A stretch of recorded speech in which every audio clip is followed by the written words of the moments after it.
We've just had a text in from Neelam, and she said that educated people do not care about caste these days. What do you think, Vivek, from a younger perspective? Do you think that educated people don't care about caste, or there is something there in our community still? I think that's pretty fair to say. I mean, I know a lot of my friends actually didn't really know what castes they belonged to. You know, it was never something that really featured too much in our lives. It doesn't make much of an impact. I can imagine when you're back in India in a different social structure and setting, sure, it might make more of a difference, but nowadays, I mean, it's not like you go out on a night out and decide who you're going out with Definitely by caste or who you're going to hang out with by caste. You know, it's something most of us don't even really know. So I don't think it's a thing of educated people. I think that's important. I think if you're educated, you probably realise that it's wrong to, be prejudiced based on things like that. Yeah.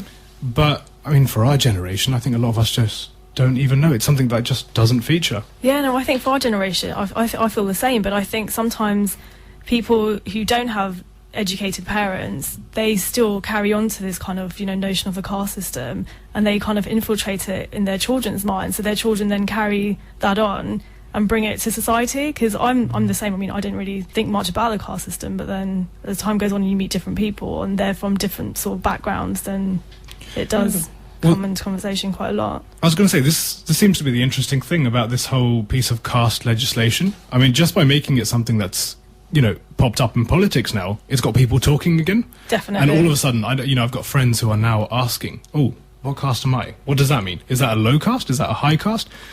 So I think just bringing it out in politics has made it a live issue again, which I think is a really bad thing. It is, because, people have forgotten about it, but now the politicians are making us think that it's still there, so then we're talking about it again when before we weren't. And it wasn't an issue in the Hindu community or the Sikh community. I think it's really worth emphasising, right, and this is possibly something that we can chat about when we have more time or in a later programme, that this whole debate was initiated by one of the Christian bishops in the House of Lords. Okay. It wasn't initiated by any of the Hindu lords or by the Hindu MPs. It was actually instigated by Lord Harries. And there is a whole history of quite outrageous things that Lord Harries has been involved in.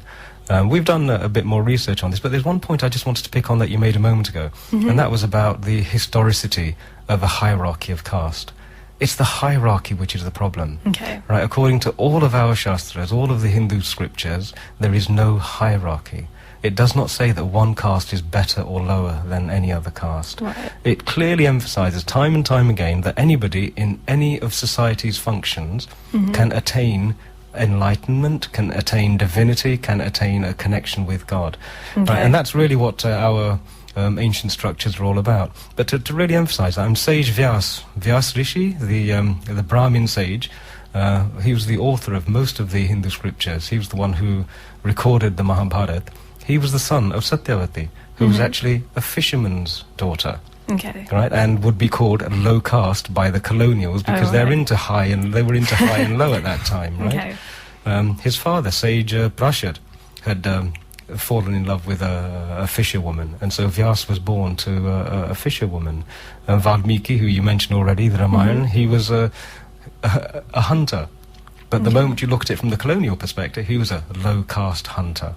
Yeah, and the list goes on. Sage Atreya, who wrote the Atreya Upanishad, he was born of what would be called a Shudra woman.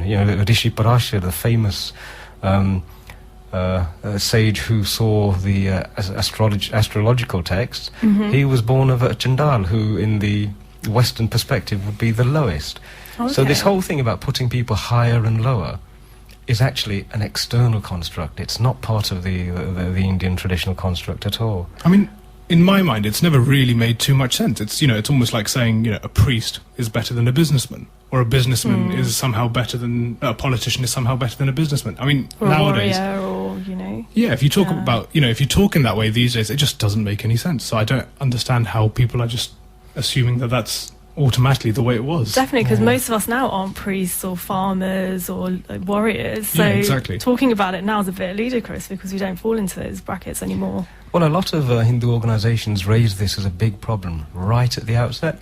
They said, guys, we've been in this country for 3 generations now, right? And the first generation who came here, they had to battle racism and actually prejudice of a different sort in order to be able to establish. We've become established. We have youngsters who are really educated and worldly wise. They've seen many things, they've understood many things, and they don't have this caste baggage anymore. And many of the old organizations, established organizations, said, by raising this topic, you are going to be reintroducing into the minds of our younger generation something which is alien to what their traditions are, and you're going to be recreating this. Please don't do this. But did they listen? No. And it's still going on. Well, on that note, we're going to take a short commercial break, so stay tuned for more discussion on the cast. NuSound Radio 92 FM. You're tuned into NuSound Radio 92 FM, and today on A Reasonable Conversation, we're going to be talking about the caste system, or we have been talking about the caste system. Just to give a bit of background about us all, myself, Prerna, I'm a barrister. I write for the India Link magazine, and I'm quite active in campaigning and politics. That's a bit about me. So, hi, I'm Vivek, for anyone who's just recently joined us. I studied politics, philosophy, and logic, so I really get the whole reasonable argument conversation thing. And I've done a fair bit of research into Indian politics and Indian history as well. And, yeah, I'm very interested in seeing how it's kind of reflected nowadays. So that's a bit about me. And my name's Satish, and unlike both of you, I wasn't born in this country. I was actually born out in India, and have spent the last 50 years here. I've worked all over the country, all over the world, and have a particular interest in some of our Indian philosophies. I'm a meditation teacher and a yoga practitioner, and I've had the opportunity to teach meditation to people even in the Israel-Palestine conflict. So I'm hoping to try and bring a bit of comfort and a bit of sense to this discussion on caste. Great. We've just had a text in from Suresh. He said, why is caste just related to Hindus? All others believe in the system too. Now, the legislation, is it just focused on Hindus, or do other religions fall into the same bracket? Well, Suresh, thank you very much. That's a wonderful question. Here's a strange fact. Right, the word caste now appears in the Oxford English Dictionary. And in the definition of caste in the dictionaries, it refers to the Indian subcontinent. Okay. So in common parlance, no matter what the politicians say, no matter what everybody else says, caste is associated with India, and we're struggling to change that. And Kate Green, one of the Labour politicians, she actually stood up in the House and said, guys, caste is not just to do with India, it's not to do with Hindus, it can happen everywhere. Okay. And I think one of the archbishops actually also warned the Christian community, saying that caste is a problem that can also occur in the Christian community, and we have to be wary of shying away from this and noticing it when it happens. But it seems to have been focused from day one at the Hindu community. That's undeniable. If you look at Hansard and the record of Hansard, I think, Vivek, you've done that, it repeats again and again. Yeah, the only religion which is kind of mentioned in relation to caste is Hinduism. It is. It's a shame. Unreasonable. Well, we've just got a message from Suman from Ilford, and she's agreeing with what we're saying as well. She said that Hindus are always picked on, and her theory is because Hindus are more educated, there's less Hindus in prison, they're more into business and being successful, and Hindus are a peaceful nation. They kind of just get on with what they do and don't really, bother anyone else, and that's why they're being targeted, because they don't make a noise or.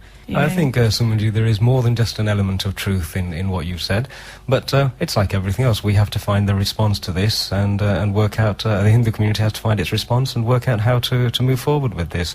When we came to this country, it was common knowledge that it was common knowledge. It was common wisdom amongst the host community that actually.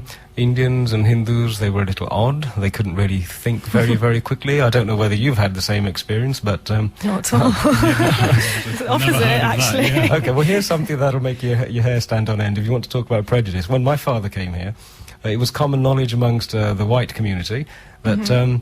Hindus, their brain would cease to function if they were in charge of a vehicle travelling at a speed greater than 30 miles an hour. Wow, and that's crazy. why Indians were never allowed to become bus drivers. They had to be bus conductors until after many, many years of efforts.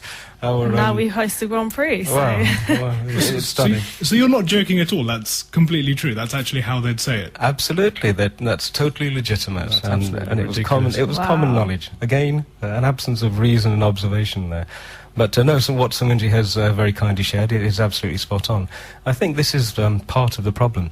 But there is something that is worth thinking about. It's almost become another mantra that caste is bad, caste is bad, caste is bad. And I think as part of our reasonable conversation, can we just explore that idea? Is caste itself bad? Sure, I think we could, but let's just be clear. When you say caste, what do you mean? Are you referring to the Varna and Jati system, or are you referring to the colonial Portuguese term? Based on surnames and, Okay, well, the way I've sort of mulled over this, I don't think it matters whether we look at caste from the colonial system or whether we look at guilds, which are the way in which society organised itself in Europe. They had guilds of barrel makers and guilds of arrow makers, and guilds according to jobs as well. So guilds in and of themselves could also be a word that we could use.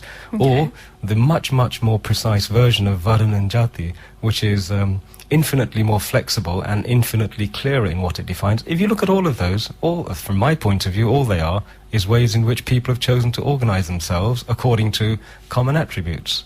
Yeah, we have a group of people, they have a shared understanding, a shared knowledge, maybe even shared occupations. They get together, they decide to share that understanding, refine it and develop it further. There's nothing inherently bad in people getting together and organising how they want to live. Yeah, I mean, that sounds perfectly reasonable to me. Being a member of a group is not a bad thing. And there's so many groups nowadays that, class themselves together with what they do, like business groups, forums, based on, people's experiences of things. So yes, so identifying yourself as being or belonging to a group isn't bad in itself, but discriminating or maybe being prejudiced against another group, that's where it becomes bad, right? I think so, and that's what my instinct says. It says if you look at a difference in another person and then you act in a manner which is prejudicial to their interest, that's not good. Right? And whether you do it on the basis of what their family name is or any other basis, or whether they've got ginger hair or whatever, I think it's the actual act of putting somebody else down or making them experience a disbenefit or a loss or anything else according to one of these characteristics. I think that's bad. Prejudice is bad. Okay. But I'm not convinced that groups of people organising themselves how they want to is in itself a bad thing. What about when it comes to marriage? We've just had a text from Manoj. He said everything is fine, but when it comes to marriage, people still want someone who is similar to them, or they still want to marry someone from their own caste. What about that? I mean, do we think that's bad? I mean, we shouldn't be discriminated against just because of our surnames or what our parents ancestors used to do. So what's that got to do with marrying someone today? I think Manoj actually put the answer in the text itself. When you want to get married, if you want to get married to someone similar to you, there's nothing actually wrong with that in itself. I mean, to me, that seems reasonable. But just having a shared sort of surname or a group of ancestors, is that similar? I mean, is that still applicable today? Like, my ancestors were priests, your ancestors were farmers. We can't get married because of that. It's a bit silly. Yeah, I can understand that. That makes a lot of sense to me. I mean, if your names match up and the groupings match up, but you like each other and fit in every other sense, then sure, I wouldn't understand why that would be a problem. But it's a shame that it does seem to be a very common problem. It does. Okay, well, let's open that one out a little bit further then, right? I've always held out that we're the inheritors of an incredibly civilized and deeply understanding group of people. The rishis produced some wonderful, wonderful revelations. So it's not possible that they would put into a system some sort of prejudice which was unreasonable and unnatural. So if you dig into it a little bit deeper, I think what you find is actually quite reassuring. There is an element where similarity, I think, really helps support a marriage. Let's say you've got one person, he's grown up in a family, and for example say it's a Brahmin Hindu sort of family, and they're deeply religious, so they don't eat garlic, they don't eat onions, because all of these things from their point of view make a mess of a meditation process. Definitely. You try and meditate after you've had onions, it's a trouble. But unfortunately, most Brahmins today do eat meat, let alone onions and garlic, and these practices don't really apply anymore. Okay, so I'm going to jump in and put my head into a bowl of hot water and say that according to the Gita, you're known by your actions, right? Okay. If your actions are contrary to what's necessary to be a wise person, a learned person, a person capable of actually giving others support and guidance, then you're not. If you're not doing the practices, you're not studying, you're not understanding what your role is, and somewhere in your lineage, in your ancestry, somebody was a Brahmin, and you're saying, well, I'm a Brahmin. So you shouldn't really be able to class yourself as absolutely one if you don't act as one. Absolutely not. And the Gita and the Vedas and the Upanishads, they all repeat time and time again that your karma is what decides what you are. Your actions help you understand what you are.